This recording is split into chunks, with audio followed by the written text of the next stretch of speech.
the early 20s, one of the very first hits of Louis Armstrong.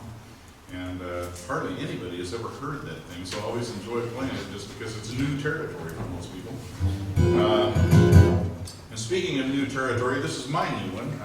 I used to write, we were lamenting over dinner about this last night. I don't write an awful lot of guitar pieces anymore, it seems like. I just don't, I just don't spend the time sitting around with a guitar in my hand enough for them to happen. The way I write tunes, it has nothing to do with any intentional thought of writing a song.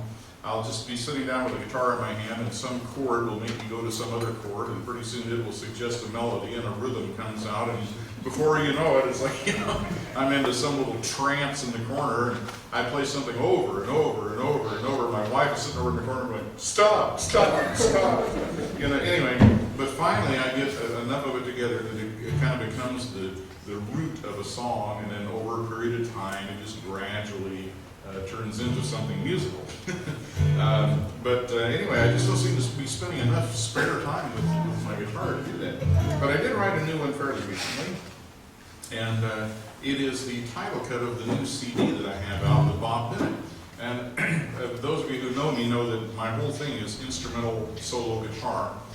I don't sing, and you wouldn't want me to. And I don't very often play with singers or other players very much anymore. And so it's a very unusual thing for me to have a record that even has a single vocal part on it. But this particular one is, he sings on every song, and I play on every song. But it's not like a typical vocal album. I get to play a lot more. Like, he will sing for a little while, and then I'll play for 2 or 3 minutes. And then he sings for you. So there's a lot of guitar on it. But anyway, I had made up this little tune that I didn't have a name for, and I didn't know if I even liked it for sure. I mean, I did, but I couldn't quite tell if anybody else would or not. It's one of those things that I don't know if people will like this or not. And so I had played it for a couple of people, and so Bob Bennett was up at my house. I live in Washington State in America, and he lives down in Southern California, so we're like 1,000 miles apart. But he was up at my house, and I said, Bob, I want you to tell me what you think of this. So I played this new song for him. And when I finally got done, I looked up, and he had tears running down his cheeks. And I went, oh, gee. And he says, can I write lyrics to that song? And I said, sure. And before the day was done, he had written all the lyrics to it.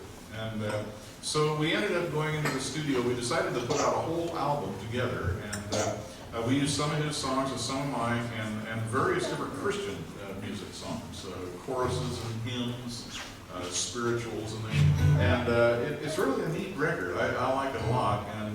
But I thought I'd at least play that title cut. We ended up naming the song 6 String Prayers. And of course his lyrics, that's the phrase that's repeated a couple of times in it. So anyway, I think I'll try to play it as a solo. See how it goes.